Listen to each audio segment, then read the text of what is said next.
Adaraa waaqayyo viidiyoo kana nalaaltanii akkana biran dabarra adaraa waaqayyo namni haadha qabu ani haadha hin qabne hin jiru ana obboleetti hin qabne hin jiru adaraa waaqayyo nalaaltanii na biran darbina viidiyoo kana ganni biraan naagaa viidiyoo kana ganni biraan naagaa otoo lubbuun koo nan bahin na haadha qabdu adaraa waaqayyo viidiyoo kana ganni biraan naagaa ana hin jiru Saudi Arabia Jiddan jira adaraa keechaan viidiyoo kana ishii biraan naagaa oduu namsiin kun nan bahin na haadha qabdu erga nukusadhe ciisee torbee lama darbeera midhaan hin argadhu bishaan hin argadhu kulaalitti koo na kana da'uudhaaf adaraa waaqayyo ishii biraan naagaa obboleewwan kun na gargaara nalaaltanii na biraan darbina adaraa waaqayyo namni obboleetti qabdan hundi keechanuyyuu namni nama taatan hundi keechanuyyuu viidiyoo kana nalaaltanii na biraan darbina adaraa waaqayyo na dhaqqaba naaf dhaabbadha obboleewwan kun adaraa waaqayyo waaqa gaditti sin malee waan qabu viidiyoo kana ishee biraan naagaa adaraa waaqayyo ani du'uufanan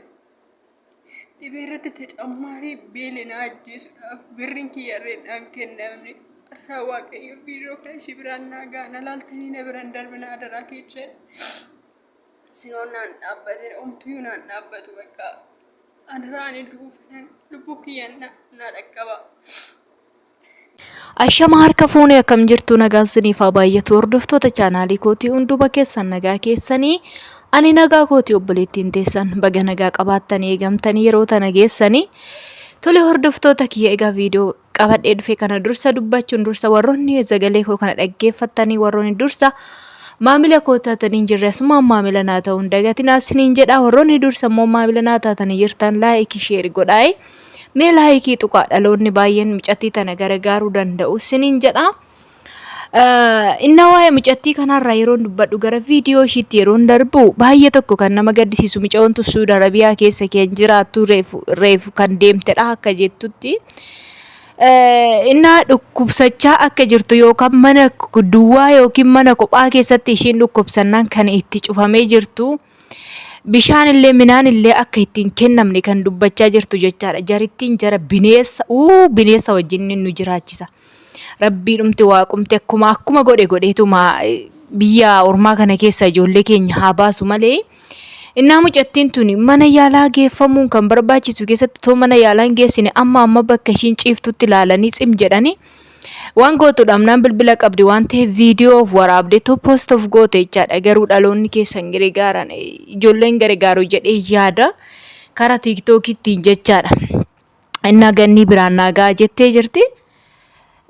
Rakkoon ijoollee keenya kanaa baay'ee tokko kan nama gaddisiisu sirumaan waanumti isaatu na dhibaa jira obboloota kiyyaa.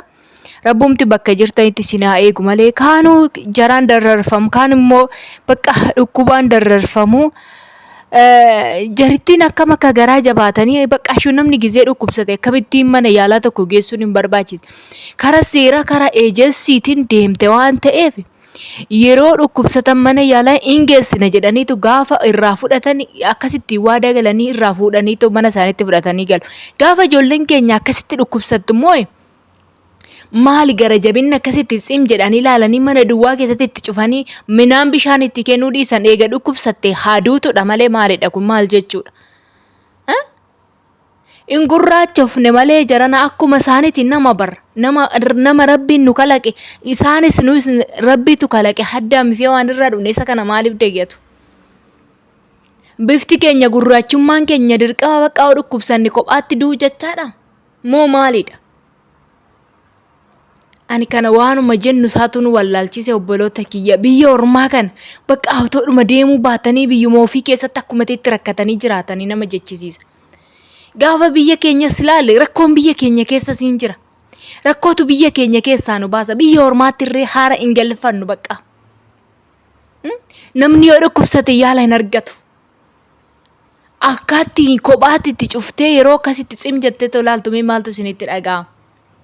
Dhukkubsatee dhiisati namni fayyaayyuu gaafa fayyaa ta'eeyyuu otoo qursii nyaatiin misaan nyaatiin guyyaa tokko yoo oole mee ammam dadhabbiin tokko itti dhaga'amu gaafa dhukkubsate immoo midhaan bishaan dhoowwachuun maaliif barbaachise haaduu turee fashiin achii gadi baasee too gashaadha moo maalidha kun. Ani waanuma jara kanaatu siruma sana dhibaa deema. Rakkinni ijoollee keenya kana baay'ee tokko ulfaataa deemaa jira jechaadha. Takkuu bakka waanuma amaa irratti hojjechaa deemu shamarran kanarratti yaa ijoollee teenya carrumti biyyaa ba'uu kun iyyoo odoo nurraa hafee gaariidha. Biyyuma ormaa kana odoo mangistumti kun nurraa cufee akkuma jiraannee biyya keenya keessatti bishaan gurraacha dhugnee yoo dhukkubsannellee yoo kadhannellee baqa yaala qabna.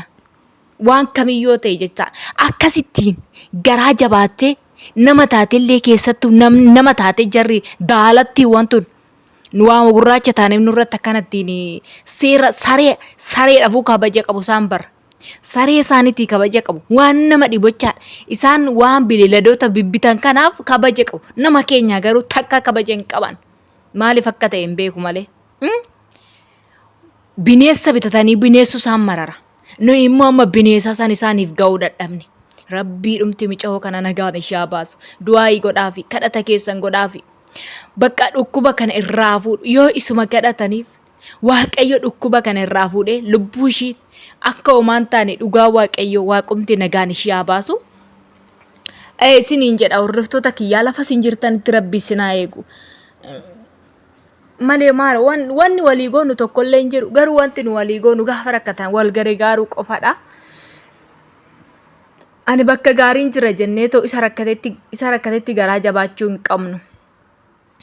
Tarii waan tokko sirra ga'uu danda'a waan ta'eefi kanaaf kana jechuun barbaada. Hordoftoota chaanaalii kiyyaa baay'ee tokkoon gaddee dhugaa dubbachuudhaaf waa'ee mica'oo tanaafis egaa waan goonu hin qabnu waan ta'eef rakkootu biyyaa nu baasa. Waaqayyoon kadhadhaa fi akkuma amantii keessanitti kadhadhaa fi kadhannii baay'ee barbaachisaadha. Dhukkuba kana irraa fuudhee nagaatti baqa. Isheen yoodee sagaleen ta'aa fi jiru karaa miidiyaa kamiinuu jechaadha. Mica'oo tana akka gargaaranillee baqa. Waaqayyo nama qopheessaaf isiniin jedha.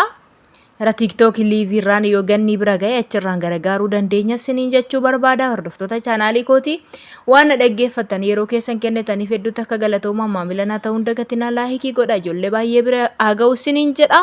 Yeroo gaarii naaf qabaadha. Amma viidiyoo biraatti walitti deebinutti ciao.